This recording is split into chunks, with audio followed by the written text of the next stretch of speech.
Hello, this is Valia. I have the opportunity through the courtesy of my director, Jim, who's walking around here. He's getting excited. He's never done this. But I'm telling you, as I've said many times, the geniuses of people that can work a computer, I don't know that you have to go to college to do that. It's an in thing that the kids of today are just experts at it. So I'm here, and it's a gorgeous day outside. Yesterday was not that great. Today it's absolutely gorgeous, and anyone that's been in my home, they always call it the red room, because everything in here is red. The red leather, the red everything, it's red.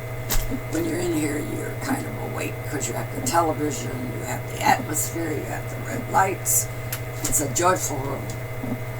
To talk about something that I discussed this morning, was I want to thank the mayor of Gary, Karen, that for the grace of God, somebody, somehow, she got her head on straight, and she's a wonderful young lady. I enjoy her. I think when she sees me, she's kind of a little intimidated. I don't know why. Most politicians seem to have their dukes up where I'm concerned in the sense now. They used to say when I walked into the building at Crown Point, "Oh Lord, who are you after?" I says, "No one. Not unless you're a crook or you're deceiving the public and you have the office to do it."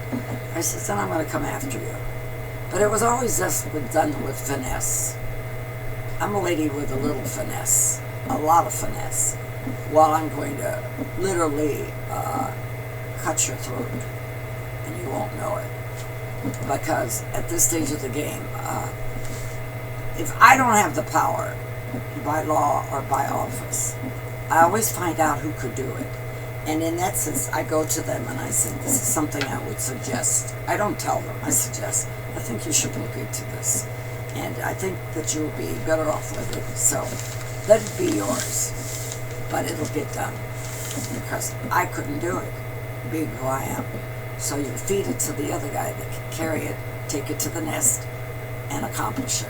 I've done that since I'm 18. But years and years and years ago, with a little more of an iron fist in that velvet glove. At this stage of the game, I've got other issues to deal with, but presently is the health of my daughter.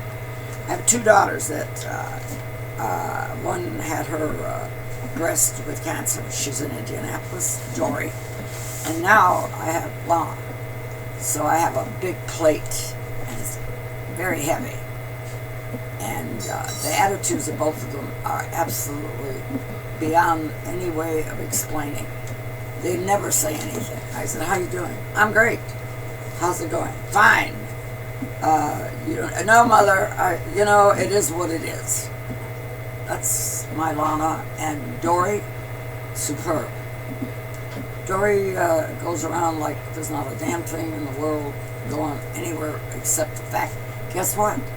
Once where she was working, that's going to be now what? I think 6 years ago. Once the office that she worked in saw that she had gone on her vacation, had her breast done, she came back to work and she was tough as nails. They looked up her bills that were coming in. Cancer. Whoa! We didn't know that. Why should they know that? She had it done. She had it resolved. But then guess what? It's the insurances. The insurances now are in a tight place because of the Obama health plan. And that's what it is. It is what it is. That the doctors have the option to deal with you or not deal with you and transfer you to someone that is going to go along with the bill. So right off the bat, my daughter here, she was in the first throes.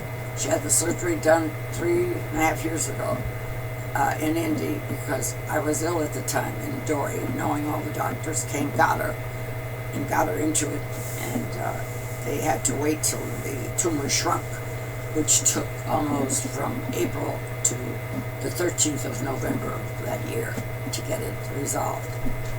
And in the meantime, the whole cancer thing, I have now discovered, is an enigma that someone thinks, well, you can have it done, it's the health bill. No, it's not. That is something that I'm on top of this forever and always. The health bill is a facade that was created, you know, by who? Hillary. Hillary was the one that in the second term of her husband created this law that she was going to put into fruition concerning the health, and that was going to be made into law for all of us in the United States. She was the chief, the warrior. But guess what? Because she looked just like the congressman, they kicked her out. They literally, I kind of cleaned it up a little bit and fast instead of, they were very legal and very cautious and slid her right out. She was a persona non grata at that time. She doesn't have a personality. Although, right now, man, she's all wound up and she's charming and all that because Hollywood is backing her. Hollywood is making her a movie star. That's who she is going with. So, right as we're speaking here with the health bill, here in the United States of America, the pills are being controlled by government. The medication is being because they got you, man. They got you right where they want you because your health now depends on the laws in Congress. Once you have that, you're going to jump to everybody's tune no matter what because you need your medication, you need your doctor, you need everything. And America, wake up. We got to get rid of that. We got the doctor now that's running for the office of president. This guy is something else. He's phenomenal. But now they're knocking him down because when he was a kid, he used a knife and he this and he that. Everybody now is going to the side of the news media that's making him a real bad guy. Dumb, doesn't know too much about politics, but he was a baby doctor. Baby doctor. He was one of the most outstanding doctors in the history of the United States and the world with his knowledge and the power to save people.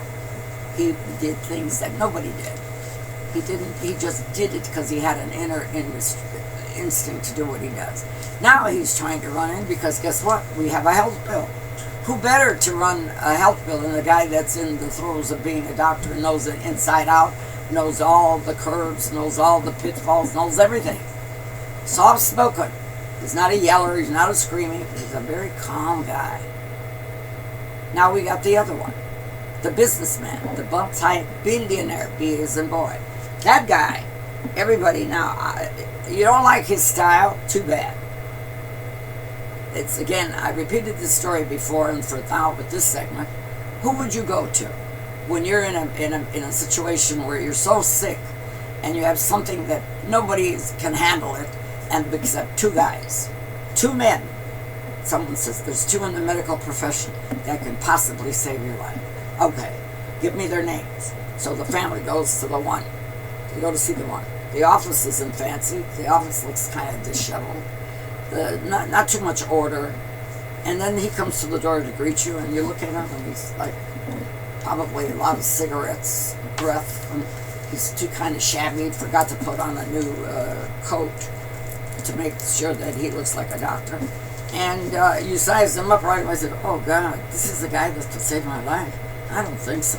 Thank you, doctor. And the doctor says, well, you're here to see me. Well, I'll call you again, and walk out. Then you go to the other one. The other one, you go high-class office, big plaza, big names. Oh, my God, you're going, ooh, this guy is something. Then you get to his office, a lot of protocol, a lot of everything. Then when you go to see him, he's got that beautiful attire to signify he's a physician, and he's got his hair just perfect. Everything is perfect. And you say, oh, this guy really is the one, because look at him. That other guy, this one, oh yeah.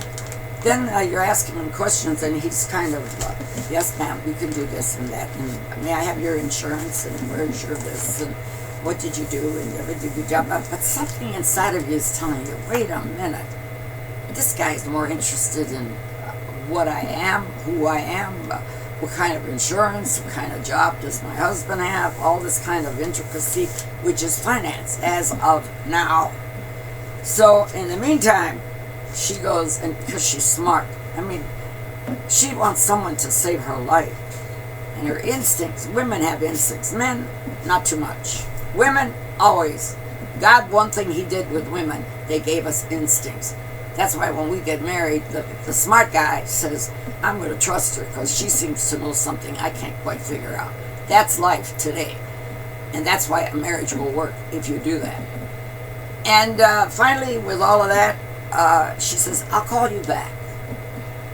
She rethinks the whole thing in the car with her husband, and they talk together and said, you know what? I think I'm going to go to the other doctor again and get a little more on him and find out about it.